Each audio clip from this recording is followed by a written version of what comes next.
সব বনি আদম গুনাহ করে, সব আদম সন্তানের গুনাহ আছে।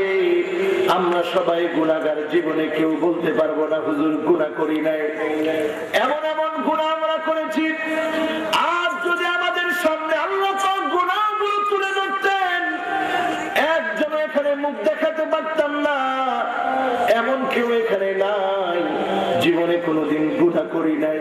কিন্তু বিশ্বনবী সাল্লাল্লাহু আলাইহি সাল্লাম বলেন, গুনাহ করার পর আল্লাহর যে গোলামের আল্লাহর কাছে ক্ষমা চায়, মাফ চায়, আল্লাহ রাব্বুল আলামিন ওই গোলামদের গুনাহগুলো মাফ করে দিবে।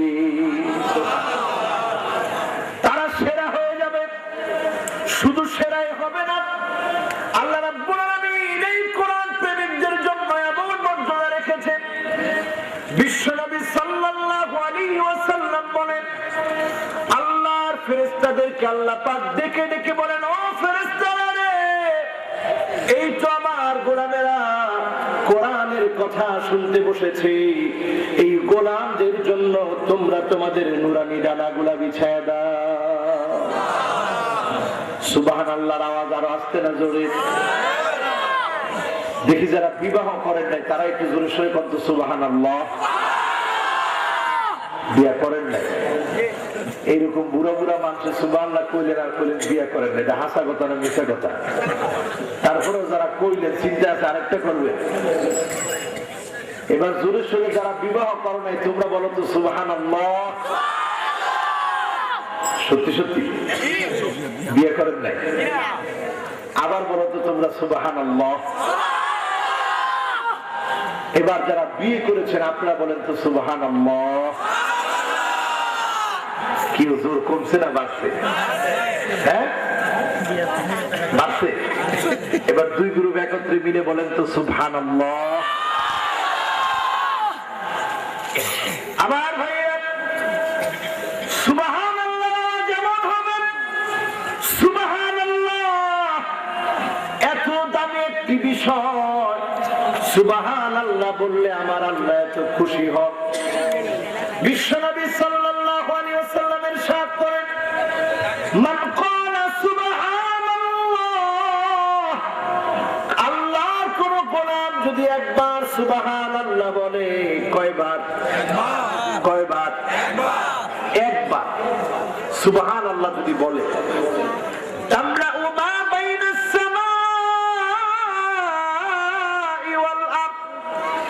আকাশ থেকে জমিন যত দূরে, জমিন থেকে আকাশ যত দূরে, এই বিশাল শূন্যস্থান, এই বিশাল ব্যবধানকে আল্লাহ পাক সাপ দিয়ে পূর্ণ করে বান্দার খালি আমলনামাটাকে ভারী বানায় দিবেন। আল্লাহু আকবার।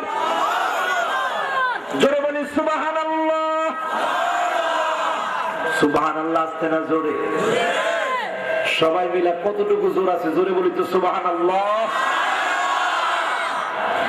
এইরকম আওয়াজ হবে মুসলমানের। মুসলমান বুড়া সাপের মতো হয়ে লাভ নাই, মুসলমান হইতে হবে কুকরা সাপের মতো। ঠিক আছে? ঠিক। মারে না কো দুষ দাস, করে না কো ফুসফাস, গোটা দুই আনতো তেরে মেরে ডান্ডা করে দিব ঠান্ডা। শুনছেন এটা? কাজী নজরুল ইসলামের কথা। কার কথা? কি বিপ্লবী মানুষ ছিল কাজী নজরুল ইসলাম। তিনি বলেছেন, মুসলমান এইরকম মুসলমান হওয়ার দরকার নাই যে মুসলমানের ভিতরে কোনো সহ্য বীর্য নাই। মুসলমান তো হবে সেই মুসলমান এক খাতে তসবিহ ছাড়া আরেক খাতে সংস্কৃতি, যেমন ছিল সুফি সাধক, যেমন ছিল নবী। ঠিক না ঠিক? মুসলমান শুধুমাত্র তসবিহ ছাড়া নিয়ে থাকবে না, যেখানে প্রতিবাদ করা লাগবে হুঙ্কার তুলতে হবে, গর্জন দিতে হবে, প্রাণ খুলে হুঙ্কার দিয়ে মুসলমান কথা বলবে। ঠিক না ঠিক? মুসলমান আমরা সেই মুসলমান। সুতরাং আজকের এই মাহফিলে আমরা যারা বসেছি, বিশ্বনবীর কথা অনুযায়ী ফেরেশতারা আমাদের জন্য নূরানি ডানা বিছায় রাখছে। জোরে বলি সুবহান। শুধু তাই নয় আমার ভাইরা, বিশ্বনবী সাল্লাল্লাহু আলাইহি ওয়াসাল্লাম বলেন, ওয়া ইন্নাল আলিমা লা ইস্তাগফিরু লাহু মান ফিস সামা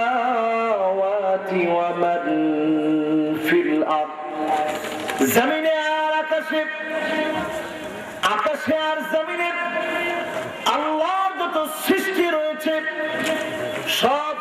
জিন্দিগিগুলা আল্লাহর কাছে ফরিয়াদ করে, আল্লাহ তোমার কোরআন প্রেমিকদের জিন্দিগির গুনাহগুলা মাফ করে দাও। সুবহানাল্লাহ। শুধু তাই না আমার ভাইরা, হাত্তাল হিতানু ফি জাওফিল মা, গভীর সমুদ্রের ভিতরে, নদীগুলোর ভিতরে, পুকুরগুলোর ভিতরে যত পরিমাণ মাছ রয়েছে সব মাছগুলো ফরিয়াদ করতে থাকে, আল্লাহ কোরআন প্রেমিকদের জিন্দিগির গুনাহগুলো তুমি মাফ করে দাও। খুশি না বেজার? এমনকি হাত্তান নামলাতু ফি দুবরিহা, আমার আপনার ঘরের ভিতরে ছোট্ট ছোট্ট যে পিপিলিকা নিজের অজান্তে আপনি জানেন না ঘর বানায় থাকে, ওই পিপিলিকা পর্যন্ত আল্লাহর কাছে দোয়া করে, আল্লাহ কোরআন প্রেমিকদের জিন্দিগির গুনাহগুলো তুমি মাফ করে দাও। এইরকম একটি মুতাবাররাক মাহফিল, কেউ ডান দিকে কথা বলবেন, কেউ বাম দিকে কথা বলবেন, এটা আমি অন্তত হতে দেব না। ঠিক না ঠিক? এবং আমি চাই না ব্যালেন্সহীন কোন মাহফিলে আমি কথা বলি, যে মাহফিলে কথা বলবো ব্যালেন্স আগে আসতে হবে। ঠিক না ঠিক? সুতরাং এখন আমার বাম দিকটাতে জনসংখ্যা বেশি, ডান দিকের ভিতরে জনসংখ্যা কম। এই যে সুন্নতের খিলাফ, সুন্নত বলে আগে ডান পরে বাম, আর বামপন্থীরা কয় আগে বাম পরে ডান। ঠিক না ঠিক? এই জন্য আমগুলো ফিতি শিখায়, কয় বাম ডান, কত বড় শয়তান। ঠিক না ঠিক? আমরা বলবো ডান বাম, ডানের পরে বাম হয়, বামের পরে ডান না। ঠিক না ঠিক? মুসলমান সব জায়গায় ষড়যন্ত্র মুসলমানের বিরুদ্ধে। এই জন্য ষড়যন্ত্রকে নস্যাৎ করে আমরা চাই আল্লাহর জিকির করব, আর ওই জিকিরের ফাঁকে আগে ডান পরে বাম। রাজি আছে? আগে ডান তারপরে, নাকি আগে বাম তারপরে ডান? আগে ডান। এই জন্য ডানটাকে পরিপূর্ণ করে বাবারা, যুবক ছেলেরা একসাথে বসবা না, সবাই পিছনে যে কথা বলতেছে আমি সমান সমানে দেখি। তুমি মনে করেন আমি সামনের জন্য দেখি কেন? আমি তোমার যদ্দূর দেখি পাঞ্জাবি পরা, বাবা তোমার আমার অত্যন্ত মহব্বত লেগেছে, তুমি সামনের দিকে চলে আসো। তোমার আমি যদ্দূর দেখি, সামনের জনতার যদ্দূর দেখি, আলহামদুলিল্লাহ। সুতরাং কেউ আর কোনো কথা বলা যাবে না, সামনের দিকে আসবে। এই তো বাস, দুইজন একসাথে বসা যাবে। আসে উঠে আসেন, কষ্ট হবে একটু, মুরব্বীরা একটু লড়তেই হবে। আসেন জোরে লা ইলাহা আল্লাহ বলো বন্দে, আল্লাহ আল্লাহ বলো,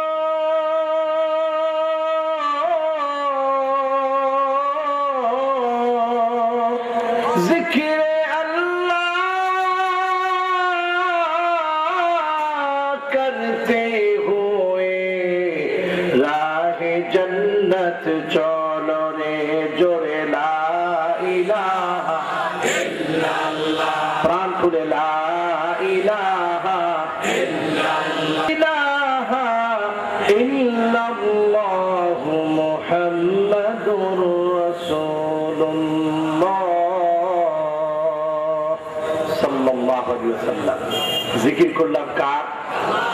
জিকির করলাম কার? প্রাণ খুলে বলি কার? বিশ্বনবী সাল্লাল্লাহু আলাইহি ওয়াসাল্লাম বলেন, হাদিস শরীফ সাক্ষী, জাদ্দিদু ঈমানাকুম, ও সাহাবীরা তোমরা তোমাদের ঈমানটাকে নতুন করো, নবায়ন করো, রিপেয়ার করো, ল্যাব দাও।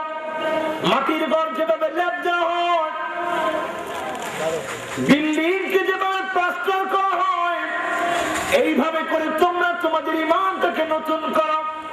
সাহাবায়ে কেরাম প্রশ্ন করলেন, ইয়া রাসূলুল্লাহ কাইফা নুজাদ্দিদু ঈমানানা, ঈমানটাকে কিভাবে নতুন করা যায়, নবায়ন করা যায়, ঈমানটা কোন পদ্ধতিতে নতুন হয়?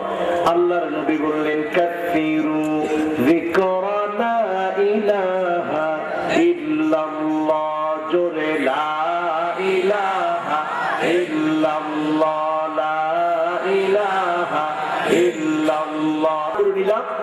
যে জিকিরের মধ্য দিয়ে আল্লাহ পাক ইমানটাকে নতুন করে নবায়ন করে নতুন করে দিই আল্লাহ রাব্বুল আলামিন আমাদেরকে এখানে বসায় দিলেন। জোরে বলি সুবহানাল্লাহ। আমার ভাইরা, কষ্ট হচ্ছে না তো আপনাদের? কষ্ট হচ্ছে না তো আপনাদের? রাত কয়টা পর্যন্ত ওয়াজ শুনবেন? সারা রাত। এটা হুশে না বেহুশে? বেহুশগর কোনো কিছু আল্লাহ লেখে না। হাদিস শরীফের ভিতরে আসছে রুফি আল কালামু আনিস সালাসা, তিনজনের কাছ থেকে আল্লাহর কলম বন্ধ। মুনকার নাকির তিনজনের কলমটা বন্ধ রাখে, লেখেন না। নাম্বার 1 আনিন নাইমি হাত্তা ইস্তাইকাস, যে ব্যক্তিটা ঘুমায় আছে ওই ঘুমন্ত ব্যক্তির কোনো কিছু আল্লাহ তাআলা লিখেন না। জোরে বলে সুবহানাল্লাহ। এবার আপনারা কইবেন হুজুর ফতোয়া তো ভালোই দিচ্ছেন, প্রতিদিন ফজরের নামাজ পড়বো 8টার সময় উঠটা। কয়টার সময়? আপনি যেহেতু বলছেন ঘুমায় থাকলে আল্লাহ লেহে না কিছু, তাহলে ফজরের নামাজ একবার উঠটা পড়বো না, আল্লাহ ছাড়বনি? ছাড়বনি? কিন্তু যদি এক্সট্রিম হঠাৎ করে আপনার একদিনের নামাজটা ছুটে গেল, ঘুমের গোরে আপনার নামাজটা ফৌত হয়ে গেল, ছুটে গেল, ঘুম থেকে জাগার পর প্রথম কাজ যদি আপনি নামাজটা আদায় করেন, আল্লাহ রাব্বুল আলামিন ওই কাজা নামাজটাকে আদায়ের খাতায় লিখে দিবেন। জোরে বলি সুবহানাল্লাহ। 2 নম্বরে হলো ওয়া আনিস সাবি হাত্তা ইয়াবলুগ, কোন ছোট্ট বাচ্চা, এই বাচ্চা যতক্ষণ না বালেগ না হয়, পূর্ণ বয়সে না আসে, ততক্ষণ পর্যন্ত আল্লাহ রাব্বুল আলামিন তার কলমটা বন্ধ রাখেন। সুবহানাল্লাহ। নাম্বার 3 ওয়া আনিল মাজনুন হাত্তা ইয়াকিল, কোন পাগল ব্যক্তি, জ্ঞানহীন ব্যক্তি, বেহুশ ব্যক্তি, হুঁশ ছাড়া যারা এই রকম ব্যক্তি যদি কোনো কাজ করে, কথা বলে, আল্লাহ রাব্বুল আলামিন সেটাকে গণনা করেন না। জোরে বলি সুবহানাল্লাহ। এজন্য আল্লাহর কাছে গণনাযোগ্য হওয়ার জন্য হুঁশ ঠিক থাকা লাগবে। যদি কেউ কয় হুজুর সারা রাত ওয়াজ শুনবো, বক্তার দশা ঠিক থাকবো না, কালকের ওয়াজ শুনবো না, এই জন্য হুঁশ থাকা লাগবে। ঠিক না? ঠিক। ওয়াজ শুনবেন তো? কারা কারা শুনবেন? সবাই শুনবেন? বাস, আল্লাহ কবুল করে বলে আমি আর কষ্ট দিব না আপনাদেরকে। এখন আমি চাই একজন আল্লাহর নামে স্লোগান দিবেন, নারায়ে তাকবীর আল্লাহু আকবার। এই স্লোগানটা কার? এটা কোন দলের স্লোগান? এটা কোন ব্যক্তির স্লোগান? এই স্লোগান কার? এই স্লোগানটা একজন বজ্রকণ্ঠে দিবেন, এমন আওয়াজে দিবেন মোটামুটি এই প্যান্ডেল ছাড়ায়া, রাস্তা ছাড়ায়া দূরে চলে যাবে, এইরকম আওয়াজে একজন স্লোগান দিবেন। তার জন্য আমি দোয়া করে দেব। কে দিবে? দেন।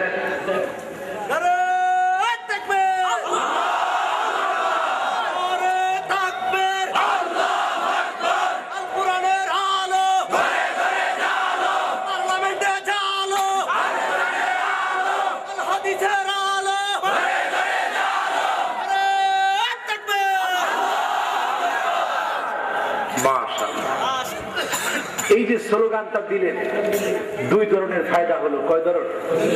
কয় ধরনের? আল্লাহ রাব্বুল আলামিন বলেন ওয়াকুলিল হামদুলিল্লাহিল্লাযী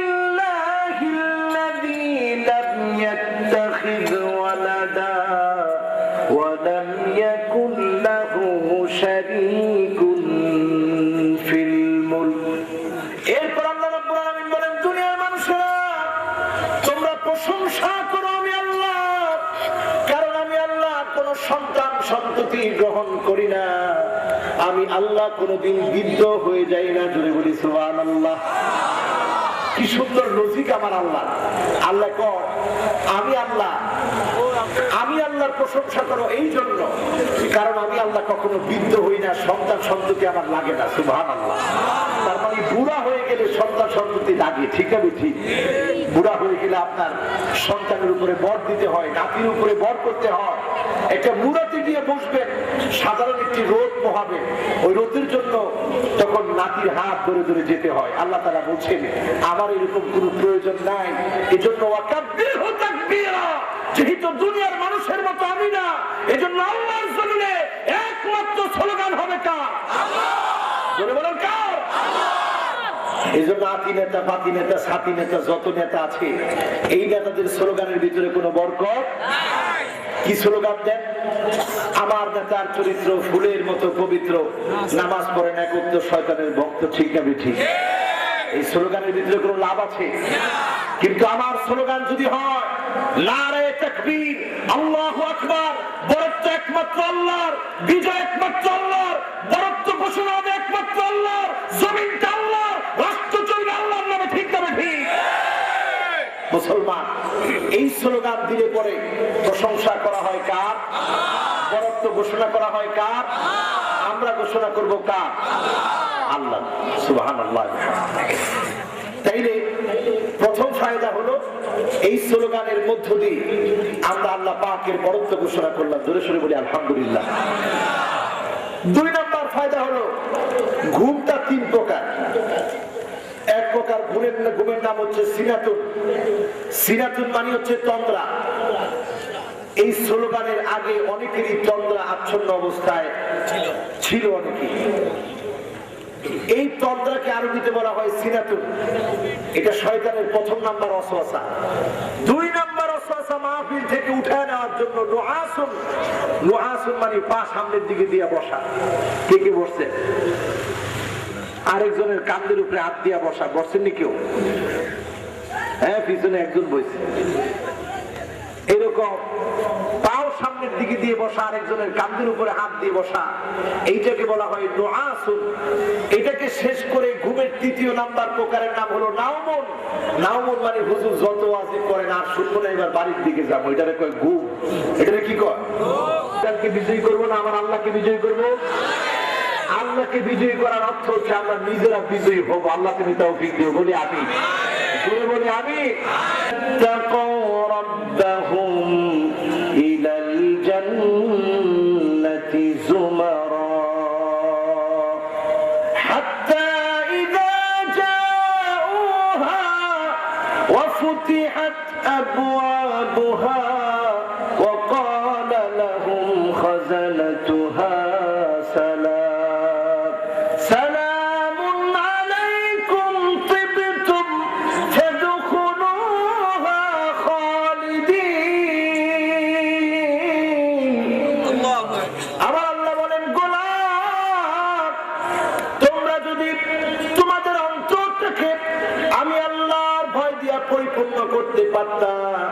আমি আল্লাহর ভয় যদি তোমাদের অন্তরে থাকতো, পৃথিবীর কোন মানুষের ভয় যদি তোমাদের অন্তরে না থাকতো, শুধুমাত্র কেবলমাত্র আমি আল্লাহর ভয় যদি তোমাদের অন্তরে থাকতো, আমি আল্লাহ রাব্বুল আলামিন তোমাদেরকে, আমি আল্লাহ রাব্বুল আলামিন তোমাদেরকে আমার জান্নাতে আমার ফেরেশতাদেরকে দিয়া ড্রাইভ করে করে অভ্যর্থনা দিয়ে দিই, আমি আল্লাহ আমার জান্নাতের সামনে তোমাদেরকে হাজির করে দিতাম।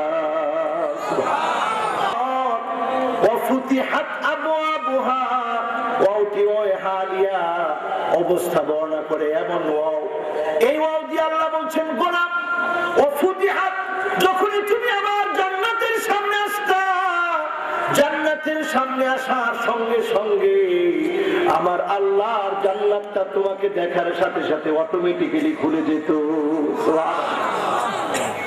সুতরাং এখান থেকে বোঝা যায় বর্তমান পৃথিবীর বিজ্ঞান আবিষ্কার করেছে শেরাটন হোটেল অথবা সোনারগাঁ হোটেলে যখন আপনারা গিয়েছেন, যারা হজ করতে গিয়েছেন মক্কা মদিনাতে সব মার্কেটে দেখেছেন, মার্কেটের সামনে দরজার ভিতরে সেন্সর বসানো থাকে।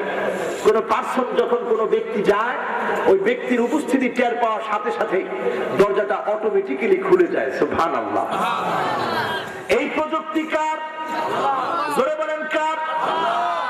শুধু আমার আল্লাহ এই প্রযুক্তি সর্বপ্রথম আল্লাহর জান্নাতে ব্যবহার করেছেন। আল্লাহ বলেন ওয়াফুতিহাত, তোমরা যখন আমি আল্লাহর জান্নাতের সামনে যাবে গোলাম, তোমরা জান্নাতের সামনে যাওয়ার সাথে সাথে আমি আল্লাহ রাব্বুল আলামিন আমার জান্নাতের দরজা খুলে দিব। যারা সোনারগাঁ হোটেলেও যান নাই, শেরাটন হোটেলেও যান নাই, হুজুর এত টাকা পয়সা তো আমাদের নাই, এখানে যাই নাই, হজ করতে পারি নাই, বিদেশেও যাই নাই। এখন বর্তমানে হাতে হাতে স্মার্টফোন আছে, দেখেন একজন ভিডিও করতেছে স্মার্টফোন দিয়ে। তো এই স্মার্টফোন আরেকটা লাগাই রেখেছে, এটাকে বলা হয় স্ট্যান্ড স্ট্যান্ড তো না, এটার একটা নাম আছে আমাদের, সেলফি স্টিক। হ্যাঁ, এবার ঠিক আছে। আর আমাদের টেলিভিশনের ভাষায় বলা হয় টাইফয়েড। কি বলে? টাইফয়েড না, মানে জ্বরের নাম না, টাইফয়েড মানে যেটা দিয়ে ভিডিও করা হয়। যেমন উনি কাঁধে নিয়ে ভিডিও করতেছে, এটা খুব কষ্টসাধ্য, কিন্তু টাইফয়েড দিয়ে যদি ভিডিও করা হতো, শুধু উনি বসায় রাখলে ভিডিওটা অটোমেটিক্যালি হয়ে যেত। সুবহানাল্লাহ, সুবহানাল্লাহ। এই জন্য, কারণ এই প্রযুক্তিগুলো দিয়েছেন কে? এই প্রযুক্তিগুলো কার? আমার আল্লাহ রাব্বুল আলামিন। আল্লাহর জান্নাতে এখানে কথা বলে কারা? বর্তমানে যে স্মার্টফোন আছে, সেই স্মার্টফোনটি এমন, স্মার্টফোনটির উপরে যখন টাচ করা হয়, এর ভিতরে সেন্সর বসানো আছে।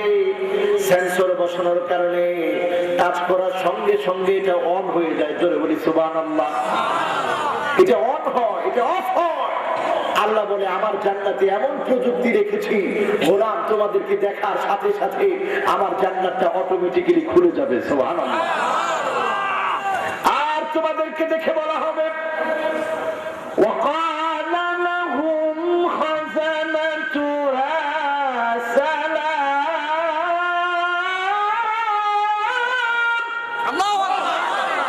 তোমাদেরকে দেখে বলা হবে, আল্লাহর জান্নাতীরা রে, তোমাদের উপরে শান্তি বর্ষিত হোক, রহমত বর্ষিত হোক, আল্লাহর দয়া অনুগ্রহ বর্ষিত হোক।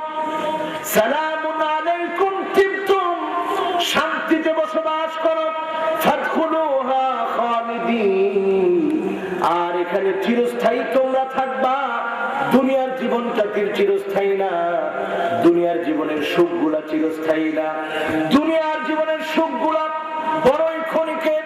আজকের ধনী কালকের ফকির, কালকের ফকির আজকের ধনী। নদীর কুল ভাঙে কুল করে, তো নদীর খেলা। সকালবেলা ধনীর তুই, ফকির সন্ধ্যাবেলা। দুনিয়ার সুখগুলা বড় ক্ষণিকে, আর আল্লাহ এমন জান্নাতের মালিক বানায় দিবে, আল্লাহর জান্নাতের সুখগুলা হবে চিরস্থায়ী। জোরে বলে সুবহানাল্লাহ। আমার ভাইরা, কি মিথ্যা দুনিয়ার পিছনে আমরা ঘুরি, এমন মিথ্যা দুনিয়ার পিছনে আমরা ঘুরি, যে দুনিয়াটা এত ছোট। আল্লাহ রাব্বুল আলামিন কোরআন কারীমের ভিতরে বলেন, কাআন্নাহুম ইয়াওমা ইয়ারাউনাহা লাম ইয়ালবাসু ইল্লা আশিয়াতান আও দুহাহা। আখিরাতের জীবনটা এত বড় হবে, আমার আপনার চক্ষু যেদিন বন্ধ হয়ে যাবে, আপন আত্মীয় গুলা মাটির নিচে যেদিন রেখে চলে আসবে, তারা চলে আসতে দেরি হবে, প্রশ্ন করতে আর দেরি হবে না। হাত্তা ইয়াসমাউ সিমাআন আলাইহিম, ব্যক্তি যখন বিদায় দিয়ে চলে আসবে, কবরে যে শুয়ে আছে আওয়াজ শুনতে পাবে আত্মীয় স্বজনে, কিন্তু আত্মীয় স্বজন চলে আসবে, তাদেরকে ধরে রাখতে পারবে না। সেই কবরে যেদিন শুয়ে যাবেন মুসলমান, সেদিন বুঝবেন কবরের জীবনটা কত বিরাট। তার যে সূচনা হবে, আর কোন দিনের জন্য শেষ হবে না। আল্লাহ রাব্বুল আলামিন বলছেন, ওই আখিরাতের সময়ের সাথে যদি তোমাদের দুনিয়ার সময়টাকে তোমরা যদি কাউন্ট করো, তোমরা যদি কম্পারেট করো, কম্পারেট করলে তোমরা দেখবে দুনিয়ার 60, 70, 100 বছর আখিরাতের তুলনায় এত ছোট হয়ে যাবে। একটা সকাল আর সন্ধ্যার ভিতর দিয়ে দুনিয়ার সময়গুলা ফুরায় যাবে, কিন্তু আখিরাতের একটা সকাল সন্ধ্যা শেষ হবে না। আল্লাহু আকবার, জোরে বলি আল্লাহু আকবার, আরো জোরে বলি আল্লাহু আকবার। মুসলমান একটু কল্পনা করে, অন্ধকার কবরের মাটিটা এমন মাটি, সেই কবরের মাটিতে শোয়ার পর এমন জীবন শুরু হবে যেটার শেষ নাই।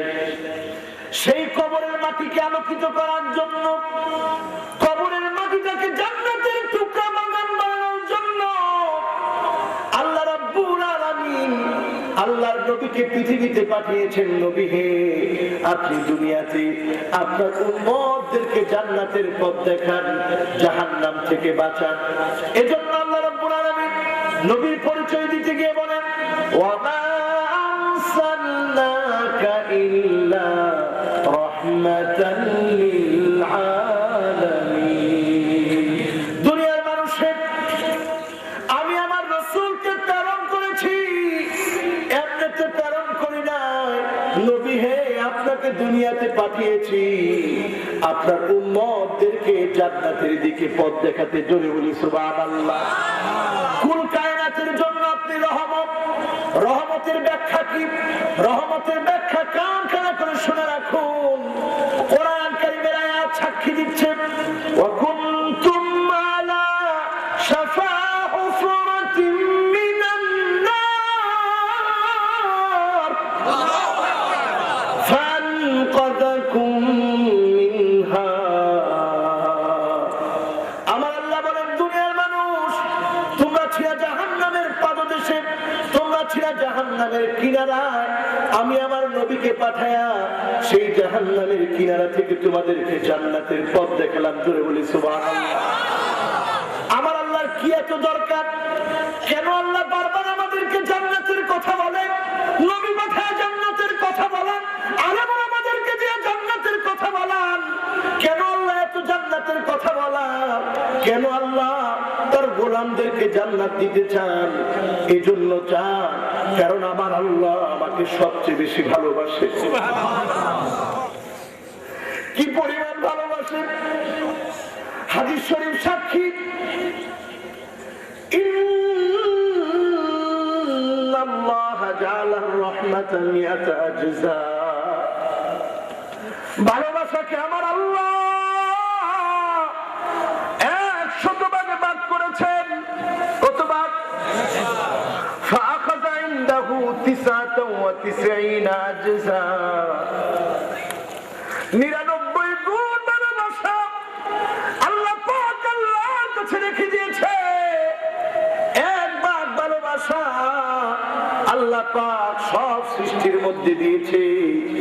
এই এক ভাগ ভালোবাসার কারণে মা সন্তানকে কি পরিমাণ ভালোবাসে। এই এক ভাগ ভালোবাসার কারণে গভীর রাতে যখন মায়ের পেটে ব্যথা উঠে, মা ঘুম ছেড়ে উঠে যায়, হাঁটাহাঁটি করে ব্যথা বন্ধ হয় না, নামাজে দাঁড়ায় যায়, আল্লাহর কাছে ফরিয়াদ করে, আল্লাহ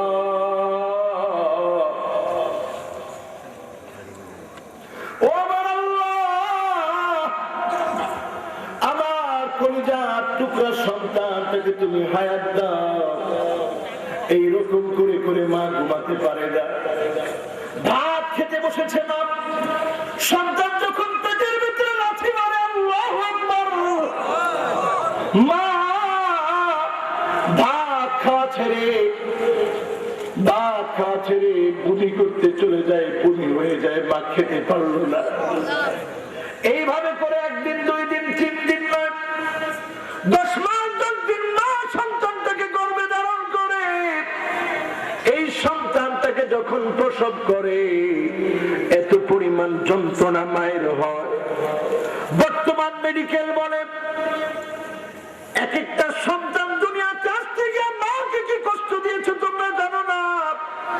40টা হাত শরীর থেকে ভেঙে গেলে, শরীর থেকে যদি ভেঙে ফেলা হয় যে পরিমাণ কষ্ট লাগে, আমার আপনার মা সন্তানটাকে দুনিয়াতে প্রসব করতে চাইতে বেশি ব্যথা পেয়েছে। আমার মুসলমান কুমিল্লার আমার প্রান্তীয় ভাইরা, একটু কল্পনা করেন না, 1% ভালোবাসার কারণে সন্তানটাকে এত ভালোবাসে।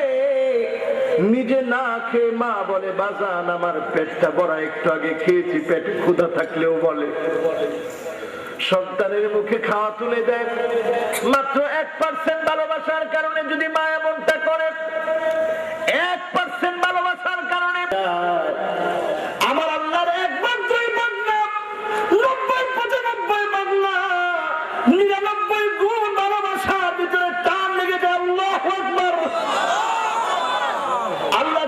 শুধু চান গোলাম তোমার যদি কোনো একটা আমলকে আজকে আমি আল্লাহ একটা আমলের উসিলায় তোমার গুনাহ আমি মাফ করে দিতে পারি। এজন্য সবচেয়ে ভালোবাসেন কি? জোরে কোন কে? প্রাণ খুলে বলেন কে? একটু কল্পনা করেন আমার আল্লাহ কত ভালোবাসেন, এত পরিমাণ আমার আল্লাহ আমাদেরকে আপনাদেরকে ভালোবাসেন। আমরা যখন মায়ের পেটে ছিলাম চিন্তা করেন কি ছিলাম আমরা। সূরা মুমিনুন 14 নম্বর আয়াত সাক্ষী আল্লাহ রাব্বুল আলামিন বলেন ওয়ালাকাদ খালাকনাল ইনসানা মিন সুলালাতিন মিন তিন সুম্মা জাআলনাহু নুতফাতান ফি ক্বরারিন মাকিন সুম্মা খালাকনান নুতফাতা আলাকা ফাখালাকনাল আলাকাতা মুদগা فخلقنا المضغة عظاما فكسونا العظام لحما ثم أنشأناه خلقا آخر فتبارك الله أحسن الخالقين আমার আল্লাহ তাআলা বলেন দুনিয়ার মানুষেরা তোমরা তো কিচ্ছু ছিলে না, আমি আল্লাহ পাক সামান্য তোমার বাবার একটু পানি থেকে তোমার বাবা কত দোয়া করতো আল্লাহ তুমি আমাকে একটা সন্তান দাও, তোমার মা দোয়া করতো আল্লাহ তুমি আমাকে সন্তান দাও। এত দোয়ার পর আমি আল্লাহ কবুল করলাম। তোমার সৃষ্টি শুরু হলো সামান্য পানি থেকে রক্ত, রক্ত থেকে রক্তপিণ্ড, রক্তপিণ্ড থেকে জমাট রক্ত হয়ে যুগের মতো তুমি বেঁচেছিলা। সেখান থেকে আমি আল্লাহ একটা গোশতপিণ্ডে রূপান্তরিত করলাম। গোশতপিণ্ডের ভিতরে কচি কচি হাড় আমি আল্লাহ যুক্ত করে দিলাম। কচি কচি হাড়ের ভিতরে আল্লাহ পাক আবার গোশত দিয়া সুন্দর একটা আকৃতি বানায় দিলাম। কোন আল্লাহর গোলাম? জোরে কোন আল্লাহ? আমার ভাইরা আল্লাহ তাআলা বলছেন ফাতাবারাকাল্লাহু আহসানুল খালিকিন। ওই আল্লাহর চাইতে সেরা কি আর কেউ আছে? জোরে চিৎকার করে বলি আল্লাহর চাইতে সেরা আর কেউ নাই। আছে কি? আছে কি মুসলমান? শুধু তাই না আমার ভাইরা, আমরা তো ওই আল্লাহর গোলাম যে আল্লাহ তোমার ঘুম লাগবে এজন্য মায়ের পেটের ভিতরে একটা পানির থলের মতো তোমার বিছানা দিয়ে দিয়েছে। আর ওই বিছানার ভিতরে তোমার আরামের ঘুম আমার আল্লাহ নিশ্চিত করে দিয়েছে। আল্লাহ পাক মায়ের মাসিকের রক্ত দিয়া তোমার দেহটাকে গঠন করে দিয়েছে। তোমার এই মুখটা বড় দাবি, তোমার এই মুখটা যখন সিজদায় যাবে বলবে সুবহান রাব্বিয়াল আলা। তোমার এই মুখটা যখন রুকু থেকে উঠবে, তোমার এই মুখটা যখন নামাজের মধ্যে দাঁড়াবে বারবার বলবে আল্লাহু আকবার। এই মুখটা দিয়ে হারাম কোনো কিছু যাবে এটা আমার মাওলা চায় না। এজন্য তোমার মুখ দিয়ে মায়ের মাসিকের রক্তগুলো যায় না। এক নাল থেকে একটা নাভি থেকে তোমার নাভিতে মায়ের মাসিকের রক্তগুলা নাল দিয়ে আল্লাহ তাআলা দিয়েছে। তোমার দেহ গঠন হয়েছে মায়ের মাসিকের সেই রক্তগুলাকে আল্লাহ রাব্বুল আলামিন কিছু রক্ত ময়লা আকারে রয়ে গেছে, ওই ময়লাগুলা কালো আকারে জমা হয়েছে। ওই জমাকৃত ময়লাগুলা যদি মায়ের পেটের ভিতরে তুমি ছেড়ে দাও মায়ের যন্ত্রণা হবে। আল্লাহ মাকেও ভালোবাসে তোমাকেও ভালোবাসে, এজন্য মায়ের পেটের ভিতরে তুমি পায়খানা করো না। সুবহানাল্লাহ। এত আস্তে মুসলমান একটু কল্পনা করেন কোন আল্লাহর গোলাম আমরা? ওই আল্লাহর গোলাম আমরা। তুমি খাইতে এক লাল থেকে এবার যখন তুমি বিছনা চেঞ্জ করলা তার মানে যেটার ভিতরে তুমি ঘুমাতা এটা যখন ফেটে গেল, তোমার আশার পথটা আল্লাহ রাব্বুল আলামিন সহজ বানায়া দিল। ভেঙে যায় না, তুমি দুনিয়াতে আসবা, আল্লাহ তোমার কথাটা ভুলে যায় না। এজন্য আল্লাহ রাব্বুল আলামিন পানিটাকে ভেঙে দিয়ে তোমার আসার ব্যবস্থা সহজ করে দিয়েছে।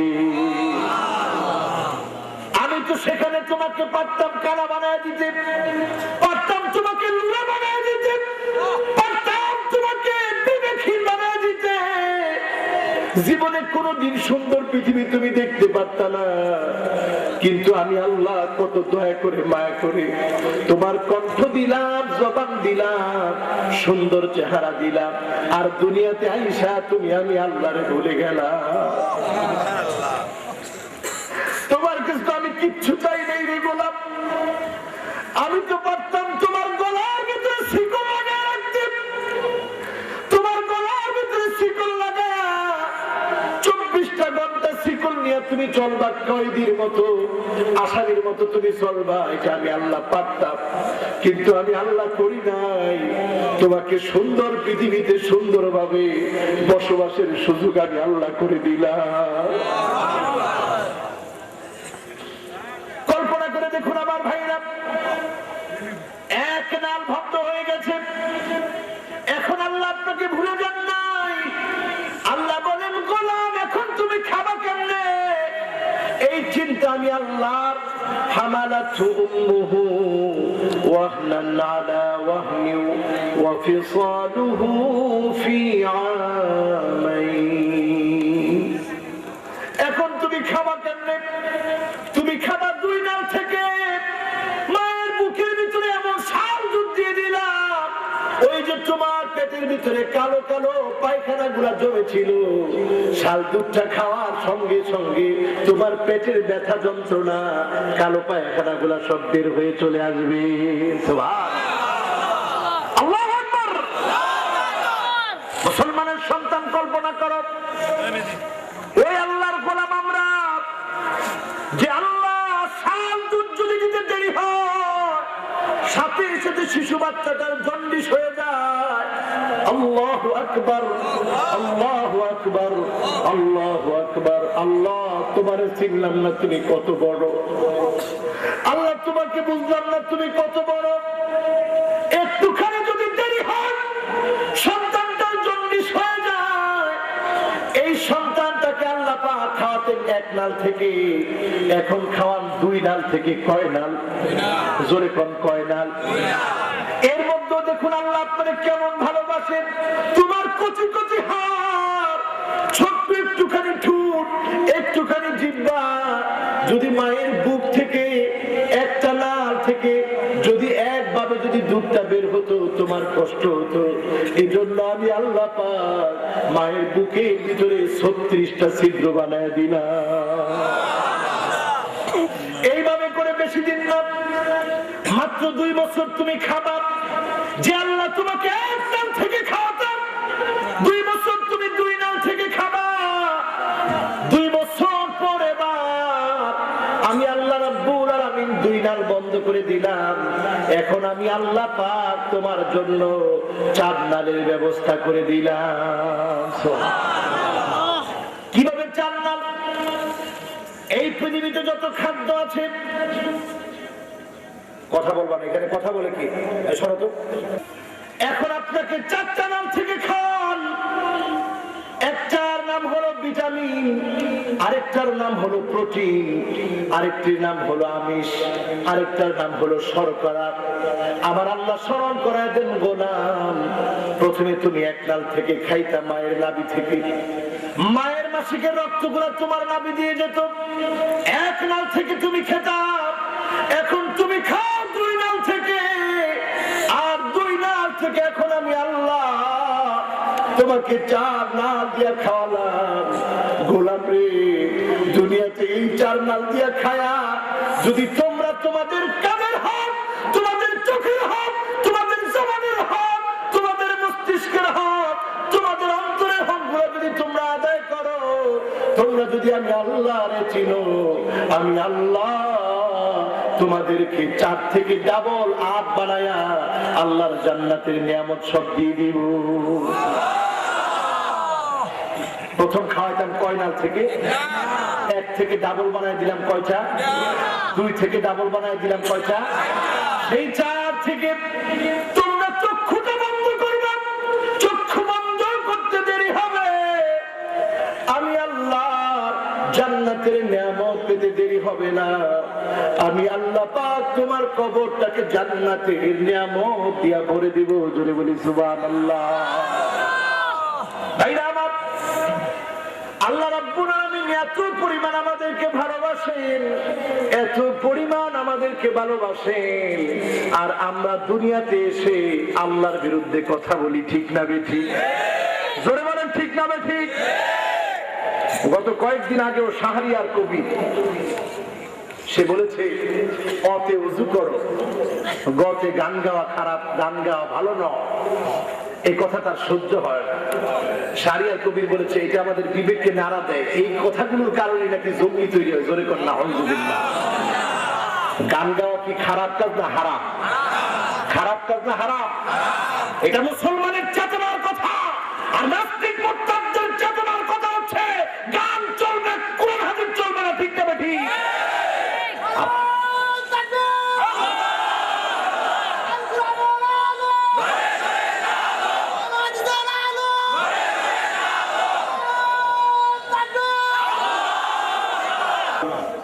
আমাদের ঈমান আছে, নাস্তিকদের সাথে মুসলমানের কোনো সম্পর্ক নাই। আমি যেই দল করি মনে রাখতে হবে, দলের চাইতে নেতা বড়, নেতার চেয়ে আদর্শ বড়, আদর্শের চাইতে রাষ্ট্র বড়, রাষ্ট্রের চাইতে আল্লাহর দেওয়া ইসলাম আমার জন্য বড়। ঠিক না ঠিক?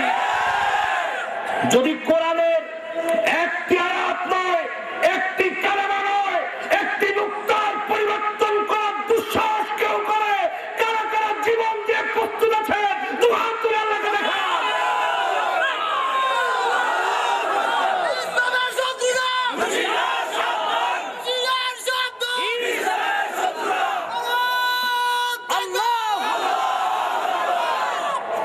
আমার ভাইরা, আমার বন্ধুরা, এই কোরআন আমাদের সম্মান বাড়িয়েছে, এই কোরআন আমাদের ইজ্জত বাড়িয়েছে, ইসলাম আমাদেরকে সম্মান দিয়েছে। ঠিক না বেঠিক?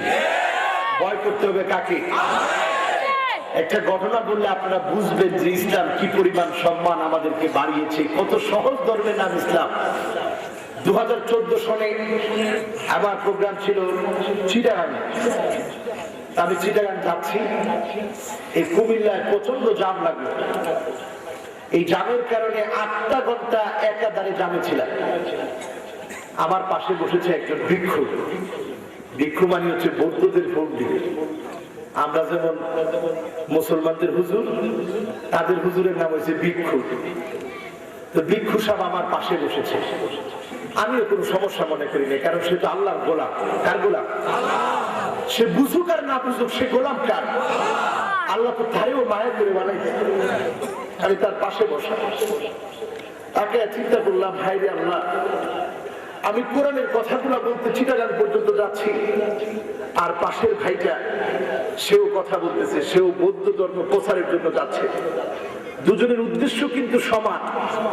দুজনেই চায় সৃষ্টিকর্তাকে খুশি করতে। একজন ভুল করে আরেকজন সঠিক করে। সুবহানাল্লাহ। আল্লাহর কাছে বললাম, আল্লাহ তুমি তো পারতা এই লোকটার মতো আমাকে বিভ্রান্ত বানাতে। আমি যদি হিদায়াতের আলো না পেতাম, আমি তো এরকম গুমরা থেকে যেতাম। আল্লাহ তুমি কত দয়া করে মায়া করে আমার মুসলমান বানাইলেন। আমার গর্বে বুকটা ভরে যাচ্ছিল শুকরিয়ায়, আমার হৃদয়টা ভরে যাচ্ছিল। মাওলা, কিভাবে তোমার প্রশংসা করব? আমি যদি মুসলমান না হইতাম, মরে তো আমি শান্তি পেতাম না। আল্লাহ তুমি কি বিশাল জগৎ আমার জন্য শান্তিময় করে রেখেছো। আল্লাহ তুমি কবুল করে। বলি আমি ভাবতে ভাবতে রাত 12টা ওভার হয়ে গেল।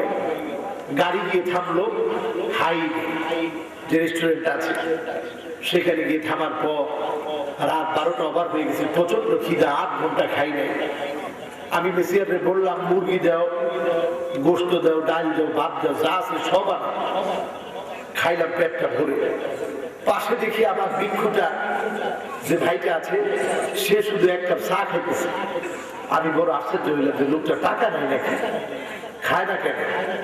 আমরা এত খাইতেছি, লোকটা খাই না। এরপর গাড়িতে উঠলাম, জিজ্ঞাসা করলাম কি নিয়ে ভাই, আপনি তো কিছুই খাইলেন না, কষ্ট হয় না আপনার?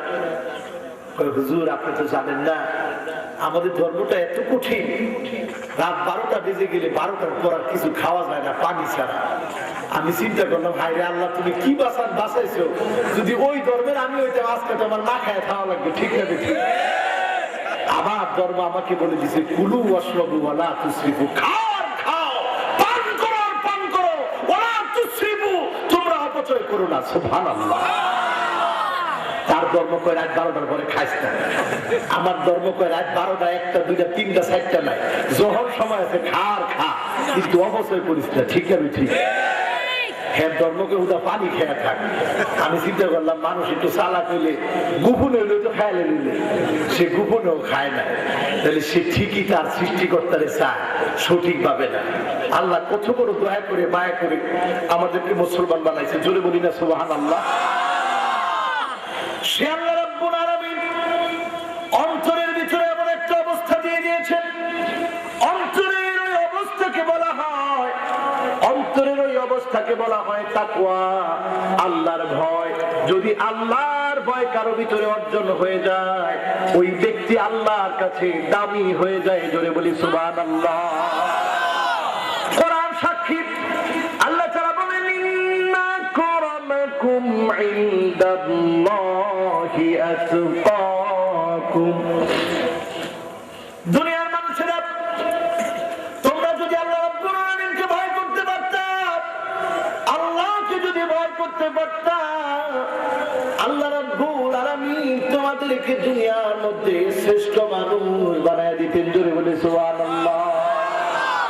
দেখবেন এলাকার ভিতরে অনেক রিকশাওয়ালা আছে, ঠেলাওয়ালা আছে, বেনাওয়ালা আছে, মাটি কাটে দিন মজুর, কিন্তু সবাই সম্মান করে, আছে না নাই? আবার অনেক বড় বড় চাকরিজীবী আছে, মানুষ সামনে দেখলে সালাম দেয়, পিছনে গিয়ে কয় আল্লাহ তুমি এর উপরে ঠাডা ফালাও, বাপের উপরেও ঠাডা দাও, বউয়ের উপরেও ঠাডা দাও, মায়ের উপরেও ঠাডা মিস করো না। ঠিক না ঠিক? সম্মান হলো, সম্মান হলো, সম্মান হলো না। ওই যে রিক্সাওয়ালা তাকে এত সম্মান করে কেন? কারণ সে ভয় করে কাকে? আল্লাহর নাম আরো আসতে নেন, ভয় করে কাকে? বর্তমান মেডিকেল সায়েন্স বলছে যেই শব্দগুলির উচ্চারণে, যেগুলোর ব্যায়ামের মধ্য দিয়ে হার্টের রোগ ভালো করা যায়, এর সবচেয়ে উৎকৃষ্টতম ব্যায়াম হচ্ছে আল্লাহ। এই নামটা জোরে বলেন সুবহানাল্লাহ। এটা মুসলমানদের গবেষণা নয়, খ্রিস্টানরা বলছে আল্লাহ শব্দটি লিখতে ধনাত্মক আর ঋণাত্মক এমন কিছু অক্ষরের সমন্বয়ে আমার আল্লাহ নামটি প্রকম্পিত হয়, উচ্চারিত হয়, যে নামটি উচ্চারণ করলে পরে হার্টের রোগ আল্লাহ ভালো করে দেয়। সুবহানাল্লাহ। আমি একটু হিসাব নিকাশ মিলাই দেখছি ঠিক, কারণ আমরা মাহফিল করি বছরে 6 মাস, একদিনও মিস নাই আলহামদুলিল্লাহ। প্রতিদিন আমার কন্টিনিউ মাহফিল আছে। এইরকম শুধু আমি একলা না, বাংলাদেশে এরকম হাজার হাজার বক্তা আছে যাদের প্রতিদিন কন্টিনিউ মাহফিল থাকে। ঠিক না ঠিক? আবার প্রায় দিন আমার 2টা মাহফিলও থাকে, আমি নিতে চাই না, তারপরে জোর করে হুজুর আসতে হবে। এইরকম 2টা করে মাহফিল করি, করার পরেও গলার কন্ডিশন যিনি ভালো রাখেন তিনি কি? রাজনৈতিক বক্তারা যখন বক্তৃতা দিয়ে দাঁড়ায়, আগামীবার যদি আমরা ক্ষমতায় আসি, দেশের পরিবর্তন হবে, চেহারা পাল্টে যাবে, এই হবে সেই হবে, এইরকম বক্তব্যের ডেস্টিনেশন থাকে 7 থেকে 8 মিনিট, পরে গলা ভাঙ্গা শেষ। ঠিক না ঠিক? 4 দিন থেকে 5 দিন বক্তব্য দেওয়ার পর মাফলার পেছায় উপরে একটা প্লাস্টিক দিয়ে গলা একটু সোজা করে ধরে, তো কি হয়েছে? গলা তো ভাঙ্গে গেছে। গলা কিসে? বক্তাদের গলাটা ভালো রাখেন কি? কারণ বক্তারা কথা বলে কার? আরো চিৎকার করে কার? আরো চিৎকার করে কার? আল্লাহ। আমরা তোমার নাম নিয়েছি আল্লাহ, গোলাম হিসেবে আমরা তোমাকে ভয় করতে চাই। জোরে বলি সুবহানাল্লাহ। হাদিস থেকে একটা মিসাল দেন। রাখাল ছেলে আব্দুল্লাহ বিন ওমর রাদিয়াল্লাহু তাআলা আনহু, যিনি নিজে ছিলেন সাহাবী, সন্তান, কেমন সাহাবীর সন্তান, খলিফাতুল মুসলিমিন, আমিরুল মুমিনিন, অর্ধ পৃথিবী যিনি শাসন করেছেন এমন ক্ষমতাধর হযরত ওমরের সন্তান। জোরে বলি সুবহানাল্লাহ। কেউ দেখে বুঝতোই না যে আমিরুল মুমিনিনের ছেলে। সুবহানাল্লাহ। ডাক দিয়ে বললেন, রাখাল ছেলে, তোমার এখানে অনেকগুলো ছাগল আছে,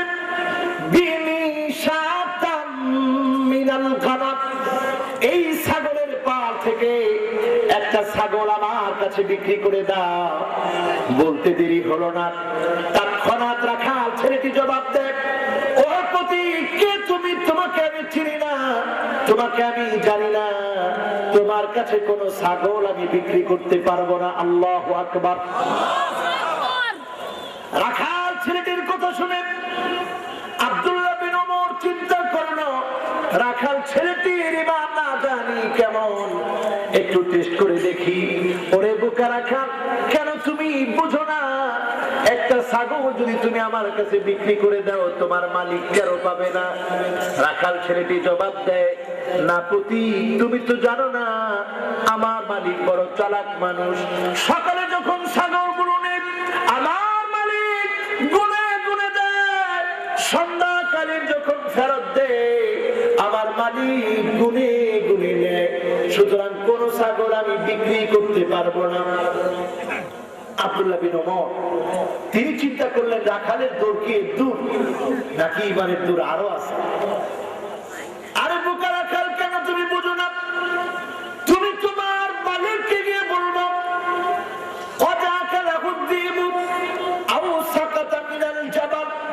একটা ছাগল বাঘে খেয়ে ফেলেছে, অথবা পাহাড় থেকে একটা ছাগল পড়ে গেছে। আল্লাহু আকবার। হাসা কথা না মিশা কথা? হাসা কথা না মিশা কথা? এরকম মিশা কথা আপনারা কম কর না, কম না, কই আমরা মিশা কথা। অথচ দেখেন রাখাল ছেলেটিকে আব্দুল্লাহ বিন ওমর টেস্ট করার জন্য যখন কথাটা বললেন, রাখাল ছেলেটি বলল, নিঃসন্দেহে আমি যদি আমার মালিককে গিয়ে বলি একটা ছাগল বাঘে খেয়ে ফেলেছে, অথবা একটা ছাগল পাহাড় থেকে পড়ে গেছে, আমার মালিক বিশ্বাস করবে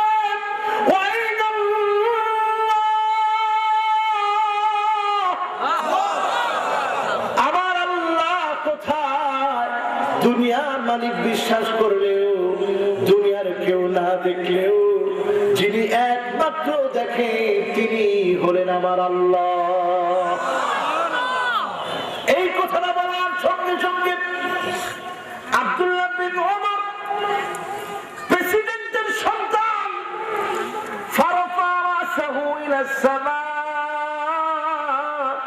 আকাশের দিকে মাথাটা তুলে তাকালেন, আল্লাহকে চিৎকার দিয়ে দিয়ে ডাকলেন, আল্লাহ।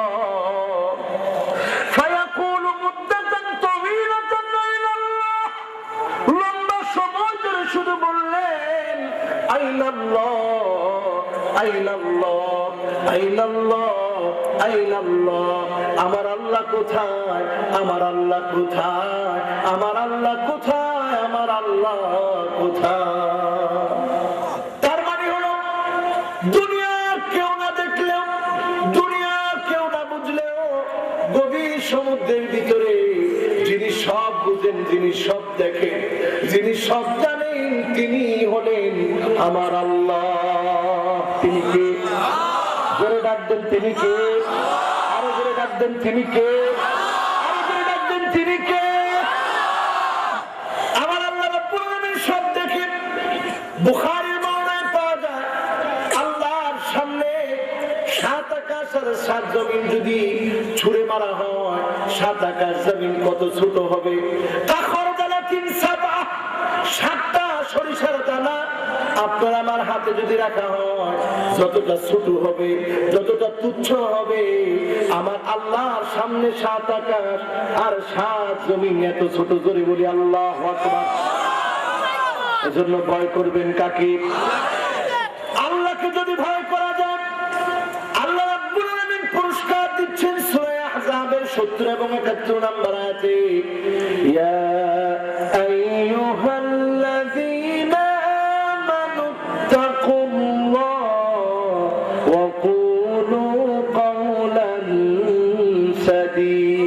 مرشدا يصلح لكم أعمالكم ويغفر لكم ذنوبكم ومن يطع الله والرسول আল্লাহ রাব্বুল আলামিন বলেন দুনিয়ার মানুষেরা সত্যিকার অর্থে যদি তোমরা আল্লাহকে ভয় করতে পারো, জবান দিয়ে যদি তোমরা হক কথা বলতে পারো, কি কথা?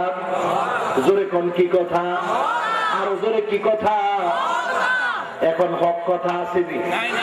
হক কথা কইলে অসুবিধা আছে না? হুজুর মারাত্মক অসুবিধা, সাংঘাতিক অসুবিধা। সাংঘাতিক অসুবিধা কি কত দেখি? সাংঘাতিক অসুবিধা মানে বাইরে ফেলাই কি জেলামি হোগা তো বাইরে ফেলানি ডর জাগর আছে, এরা ওয়াজ করতে পারে, জোরে করে ওয়াজ করতে পারে। 6টা মাস আমরা সাক্কার উপরে থাকি, তার মানে বাইরে ফেলানোর পড়ুয়া করে কি মারা মরার ডর নিয়ে কি ওয়াজ করা যায়? মরার একটা বাহনের উপরে আমরা 6টা মাস কাটাই দিই, আলহামদুলিল্লাহ। মুসলমান মৃত্যুকে ভয় করতে পারে না। ফাঁসির কাষ্ঠেও যদি মুসলমানকে জোড়া দেওয়া হয়, এক চুরিমান নষ্ট হয় না, ঠিক না বেটি? হযরতে আসিয়া রাদিয়াল্লাহু তাআলা আনহা, ওনার সামনে ফেরাউন টকবগে তেল রেডি করে আসিয়াকে ফেলে দিবেন। ফেরাউন এই মহব্বত এই জন্য, কারণ যারা আল্লাহর জন্য জীবন দিবে মৌতের পূর্বে তাদের সামনে ফেরেশতা হাজির হয়ে যায়। ফেরেশতা বলতে থাকে আল্লাহ তাখাফু ওয়া লা তাহজানু ওয়া আবশিরু বিল জান্নাতিল্লাতী কুনতুম তুআদুন। আর ভয় পেও না, চিন্তা করো না, এই হলো আল্লাহর জান্নাত, যেই জান্নাতের ব্যাপারে আল্লাহ ওয়াদা করেছিলেন। জোরে বলি সুবহানাল্লাহ। শুধু তাই নয়, হাদিস শরীফের ব্যাখ্যা পাওয়া যায় ওয়ায়ুরা মাকআদাহু ফিল জান্নাহ। আল্লাহ পাক জান্নাতে তার বাড়িটার ছবি, তার বাড়িটার নমুনা তার চেহারার সামনে তুলে ধরেন। সুবহানাল্লাহ। এজন্য আল্লাহর জন্য আমরা জীবন দিতে রাজি, ঠিক না বেঠি? আল্লাহর জন্য রক্ত দিতে রাজি, ঠিক না বেঠি? কোরআনের জন্য জীবন দিতে রাজি, ঠিক না বেঠি? আল্লাহর ভয় দিয়ে আমাদের হৃদয় আল্লাহ ভরে দেখ, সকলে বলে আমিন। আমার ভাইরা, আমার বন্ধুরা, জীবন দিব কার জন্য? আরো আসতে কোন কার জন্য? আরো আসতে কোন কার জন্য? জীবন দিব আল্লাহর জন্য, ঠিক না বেঠিক? আর হিন্দি গান আম করে কানের ভিতরে দিয়া ক জীবন দিয়ে ছেড়ে গোল লাগিয়া, কার লাগিয়া? কার লাগিয়া? প্রেমিক আর প্রেমিকা, যুগল আর যুগলি এক লগে গিয়া গাছের মধ্যে দড়ি দেয়। কত বড় আহাম্মক, কত বড় নিকৃষ্ট! আল্লাহ তুমি মাফ করে দাও বলি আমি। এইভাবে করে যারা প্রাণ দিয়ে দেয়, আত্মহত্যা করে, শুনে রাখেন আমার ভাইরা, বিশ্বনবী সাল্লাল্লাহু আলাইহি ওয়াসাল্লাম 6টা হাদিসের কিতাবে বলেছেন, বুখারীতে আছে, মুসলিমে আছে, নাসাইতে আছে, তিরমিজিতে আছে, ইবনে মাজাতে আছে, মুওয়াত্তা ইমাম মালিকে আছে। 6টা হাদিসের কিতাবের প্রত্যেকটা হাদিসের কিতাবের ভিতরে এসেছে, আল্লাহর নবী বলেন মান কাতালা নাফসাহু বিশাইইন উযিবা বিহি ইয়াউমাল কিয়ামাহ। কেউ যদি নিজের নফসটাকে কোনো কিছু দিয়ে হত্যা করে, তাহলে কিয়ামতের দিন বারবার এই আযাবটা আসতে থাকে, আর লোকটা শাস্তি পেতে পেতে মরতে থাকে। আবার যেটা করা হয়, আবার আযাব আসে, আবার মরে যায়, আবার যেটা করে, এইভাবে করে কন্টিনিউ চলতে থাকবে। জোরে বলে নাউযুবিল্লাহ। আলোচনা অল্প কিছুক্ষণের মধ্যে আমরা শেষ করে দিব ইনশাআল্লাহ। কেউ উঠা বসা করবো না, রাজি আছি? কেউ উঠা বসা করবো না, রাজি আছি? হিন্দি গানের ভিতরে বলা হয় जीता हूँ जिसके लिए, जिसके लिए मरता हो, जिसके लिए मरता हो, एक अल्लाह है जिसे मुझे प्यार करता हो। যার জন্য আমি দুনিয়াতে এসেছি, যিনি আমাকে এত আদর করে দুনিয়াতে পাঠালেন, जिसके लिए मरता हो, যার জন্য আমি মরতে রাজি আছি, এক আল্লাহ হ্যায়। আল্লাহ তুমি তো এক, তুমি ছাড়া আর কেউ নাই, শুধু তুমি আমাকে পাঠিয়েছো। जिसे मुझे प्यार करता हो, যে আল্লাহ কেবল আমাকে ভালোবাসে। জোরে বলি সুবহানাল্লাহ। তোমাদের আইডল আজ এরা সাকিব খান, চিনেন নি আপনারা? বুড়া মানুষের চা দোয়ালে দিয়ে দেহে কয় এক কাপ চা দিছে, এক কাপ চা দেয়, 1 ঘন্টা লাগায় বইবে সিনেমা দেয় আর চা খায়। ঠিক না ঠিক? আসলে কি চা খাইতে গেছে না সিনেমা দেখতে গেছে? এই সিনেমা আজ ঘরে ঘরে আসছে। মুসলমান আল্লাহর রাস্তায় দুনিয়ার এই সমস্ত বাজে বিষয়গুলো ছেড়ে দেন, মনের অজান্তে বসে পড়ে। নামাজের পর একটু বসে চিন্তা করেন, আল্লাহ আমি কি ছিলাম, তুমি আমারে কি দিয়েছো? আমি কত ছিলাম, তুমি কত বড় নিয়ামত দিয়েছো। প্রত্যেকটা মানুষ যদি এই কথাটা কল্পনা করে, জীবনে কোনোদিন 1 টাকা ঘুষ সুদ হারাম খেতে পারে না। ঠিক না বেটি?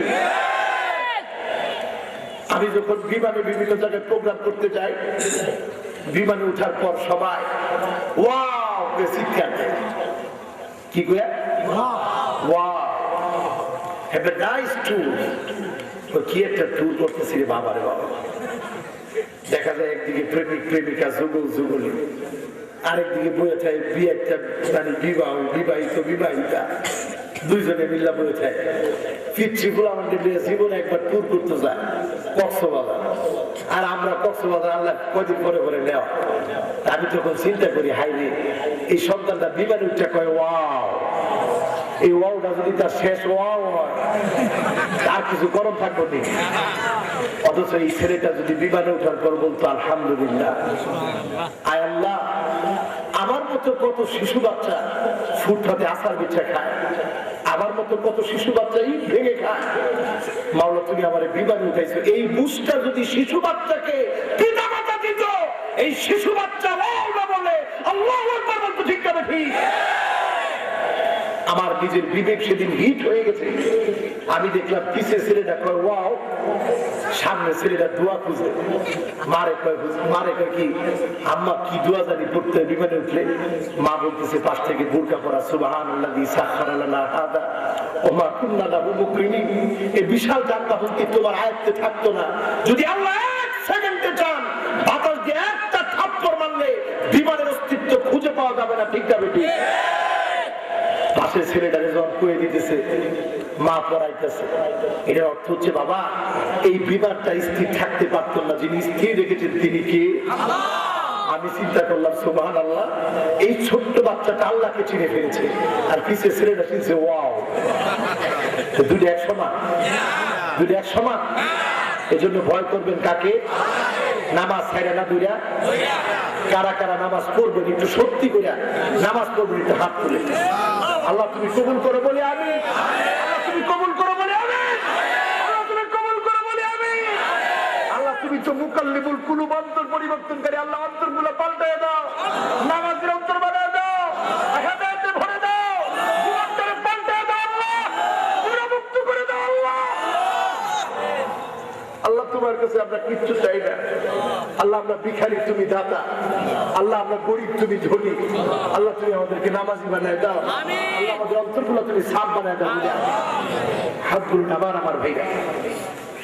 আমার আল্লাহ বলেন লাকিনিল্লাযীনা তাকাউ রাব্বাহুম লাহুম গুরাফুম মিন ফাওকিহা গুরাফুম মাবনিয়া। বলা চক্ষুটা বন্ধ করে দেখ, তোরা যদি আমি আল্লাহকে শুধু ভয় করতে পারতি, আমি আল্লাহ পাক তোদের জন্য আর কোন দুর্দশা রাখতাম না, তালায় তালায় তোদের জন্য বাড়ি বানায় রাখতাম। সুবহানাল্লাহ। মানুষরা যদি প্রশ্ন করি আপনারা বাড়ি বানান গাছতলায় না তালায় তালায়? গাছতলায় থাকেননি, থাকেন কই? তালায় তালায়। কিসে কিসে? আল্লাহ কয় তোরা তালায় তালায় বাড়ি কেন বান্ধস? কারণ তোমরা ছিল জান্নাতে। তোমাদের ব্রেন সেটআপ, তোমাদের মেন্টালিটি পুরাটা আমি জান্নাতের সেটআপ দিয়ে দিয়েছি। সুবহানাল্লাহ। রবট বানায় দিয়েছি তোমরা। দুনিয়াতে আইসা ওই যে জান্নাতে যা ছিল হুবহু করে। ঠিক না ঠিক? আল্লাহ কয় জান্নাতে তোমাদের জন্য তালায় তালায় বাড়ি বানায়া তাজরি মিন তাহতিহাল আনহার, কয়েকটা নদী সেখানে আমি প্রবাহিত করে দিব।